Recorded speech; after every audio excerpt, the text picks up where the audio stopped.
Welcome to this week's Ask GCN Anything. Today we will be answering your questions on how to improve your climbing, what's best to specialise in, TTs, climbing or sprinting, and how a diff brake is going to improve as more pros start using them. Oh, interesting. And don't forget, if you'd like to get in on next week's show, then to use the hashtag talkback. And if you've got any training specific questions, then use the hashtag GCN training, and you'll also be in with a chance of winning 3 months free subscription from Zwift. Right, let's get stuck in. First question from Tyree Pagel. In a few months, I will undergo a minor surgery, which will involve a week of semi-bed rest recovery time. Do you have any insights on how I would get back into training after a long period of medical recovery? For what it's worth, I use Sufvest for training and a Wahoo kicker. Hey Terry, best of luck with your surgery and your recovery after that. There's one thing I'd like to say is do not underestimate just how hard your body's going to have to work after that surgery to get back to where it was. So the rest in those initial few days is absolutely crucial. Don't even look to do anything. You'll really speed up your chance of actually making a full recovery quickly. Yes, and then I would use the turbo trainer as a good tool to get back to fitness by maybe starting off with an hour just pedaling, and then as you start to get fitter, you can implement some intervals, and then it won't be long. So don't worry too much before you're back to good fitness. Next up is a question from Blah Blah. I'm liking that name. I'm only 61 kilograms and 185 centimeters. So I'm not the born sprinter. So I'd like to focus on my climbing. What can I do to improve my climbing strength with no mountains around where I live? Well, this is a question that a lot of people actually ask, and it's not that difficult. It's not. Because if you do live near flat roads, it's the continual loading on the pedals of a really high effort that will help replicate the climbing that you'll be doing. So probably best to overgear slightly. Aim for a cadence of like 75 to 85, which simulates riding up big hills. And then you want to be on the pedals as long as you can. So efforts of 20 to 30, 45 minutes. Or even an hour. Even an hour. Yeah. And you really want to push it hard for that entire duration. So kind of max intensity to failure for that duration, and that will replicate riding up big climbs. It's never going to be quite the same. You're not going to stand up in the same way. The bike's not going to feel the same underneath you, but it goes a long way to increasing your aerobic fitness, which is what you need for those climbs. And the winner of this week's Zwift question is Terence Hoare. I'm Cat 1, trying to get into the National Road Series in Australia, basically a continental team. I'm a climber and TT rider with some sort of sprint, but it is my weaker attribute. Is it better to specialise on my climbing or TT ability, or should I strengthen my sprint? Thanks in advance. Yeah, if it is the climbing that you're focusing on, that you put training into, remember, don't neglect your sprint, because often in a race scenario, you'll break up the bunch, let's say, on a climb, but you'll still maybe come to the finish or the last couple of 4 to 200 meters with maybe a little small group or a very much condensed group. Yep, and answer the question, who's going to win that? Yeah, it will be the best sprinter of that group. Yeah. So remember, put in some sprint sessions, maybe 1 in 7 days or 2 in 14 days or however many, but don't neglect them, because ultimately the one who has the biggest sprint will win. Yep, and you might find actually if you've got less power, seated sprinting might be something that you can really work on. So trying to get really aero for those fast finishes. Yeah. Next up is a question from Sergio Cristancho. Hi GCM, I'm coming back from a serious accident where I broke my jaw. I'm trying to get back into training after 3 months or more. I'm trying to start indoors until I get a full all clear on the medical side of things. 2 major issues. 1, how do I approach getting into shape for the longer rides after riding indoors? And also, how to improve my confidence and focus my mind on the road. And also, the people around me are worried for my health. Right, we're both really sorry to hear about that awful accident. And we hoped you get back to your normal self very quickly. But in regard to getting back to fitness and endurance, the indoor trainer is good for endurance, but there's no shortcut to building endurance, is there, mate? No, just try and get yourself as fit as you can whilst you're indoors. And that way, when you go outdoors, it won't be as much of a shock. And you just have to slowly rebuild. In regards to family? Yeah, I think the best thing is to emphasise just how important your cycling is for your health, your well-being, the mental side of things, and why you took up cycling in the first place.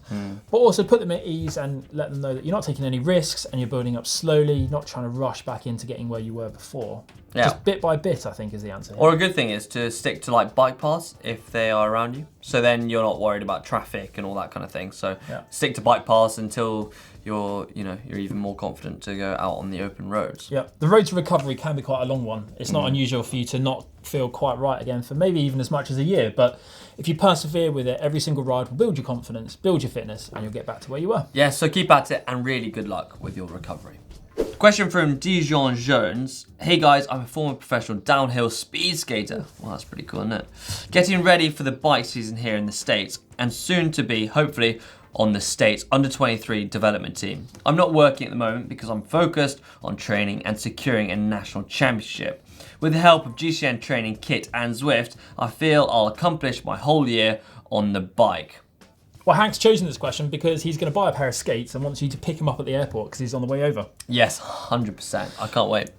But great work with the cycling, and we are going to bring more race-oriented videos these next few months as the season starts to kick off. So stay tuned for those. They're really going to help go into tactics, positioning, when to make efforts, that sort of thing. And yes. Be really in-depth, unlike anything that's been done before. Yeah, we're actually quite excited to put some of our knowledge that we've learned through racing and put them into video form. So you can use the tips and tricks we used when we were racing. And good luck this year. Next up is Charlie Pilkington with, now that more pro teams are using disc brakes, what do you see as the next step in improving them?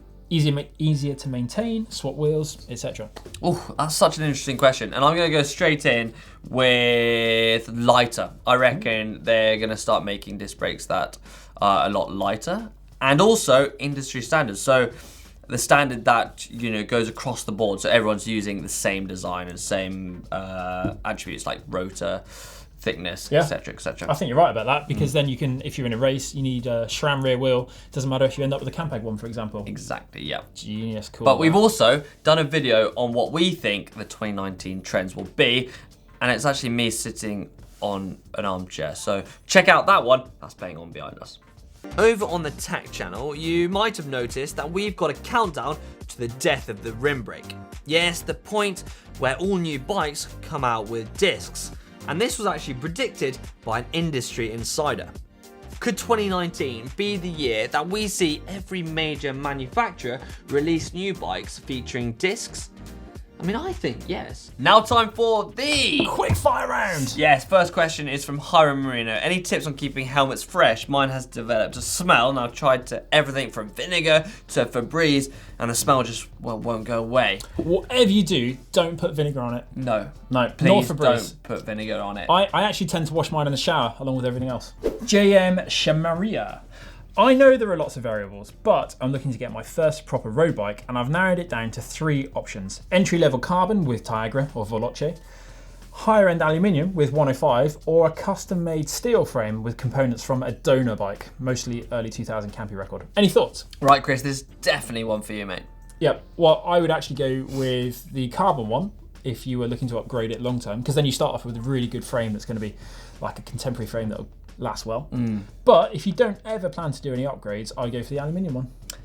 Yeah, I think I probably would agree with you there. Ricky Lynn, hi, I'm 12 years old and I'm a junior girl and I'm starting my first season of road racing. One of the races I'm doing is a short one. It's uphill, small flat and then a descent. I would do this lap about 2 times. When should I go hard? When should I take it easy? Do you all have any vids to help me out? That's a really good question. And we do have videos eventually, just not up yet. Yeah, well, I'd go hard on the climb because you'll get more reward for your effort. Simply going hard on the descent is going to be really difficult to make up the difference in the time because everyone has kind of the similar descending speed unless it's mega technical. And even on the flat, it's when you're sitting on someone's slipstream, so sitting on the wheel, you are getting a lot more of a benefit and it's 30% easier. So making an effort on the climb is, like Chris says, going to make the big differences. Yeah, save your energy on the flat, ride the descent to stay where you are on the bench. And hit it on the climb. Exactly. Next up, Justin Lesueur comes in with, hi, I ride a Ritchie Swiss Cross for both road and gravel riding. I'm looking at going on an overseas tour for around 4 to 5 weeks. Well, that sounds amazing. I wish we were going. Where I will be there to carry all my kit and the ride will be on a mixture of sealed and gravel. The Swiss Cross does not have any mounting points for racks, etc. So I am thinking of getting a tour-specific bike so I don't have to alter the Swiss Cross and damage it on the tour. Am I being too precious about the Swiss Cross? I don't think you are. No, I don't think you are either. No. I don't think you can be too precious about can't. your pride and joy. If it's the one bike that you love the most, then why risk anything happening to it? Yeah, exactly. So I think we're both going to agree on going with that Tour specific bike. Yeah. Where It'll it be less comes with stressful. racks Yeah. and you're not going to be worried about it getting hit or banged when you put it down. No, exactly. And you can just chill out and enjoy the whole trip that way, can't you? Yeah, exactly. Think of it as a workhorse, would you say? Yeah, definitely. It's a good idea. Enjoy and make sure you send us some pictures because I Yeah. want to see what that looks like. Yeah, me too. And that's the end of this week's Ask GC Anything. But don't forget, if you'd like to get in on next week's show, then what do you do, Chris? You leave a comment in the box below with the hashtag talkback for any cycling related questions. But to be in with a chance of winning a free 3-month subscription to Zwift, use the hashtag Ask GCN Training. Yeah, and don't forget, if you did like this video, then give it a big thumbs up. And why don't you check out this video where Si and I tried to burn 10,000 calories in just one ride. Horrible. Mate, it was brutal, I'm telling you. It's horrendous. You still look tired now. I feel tired. I'm not recovered after 2 weeks. It was brutal.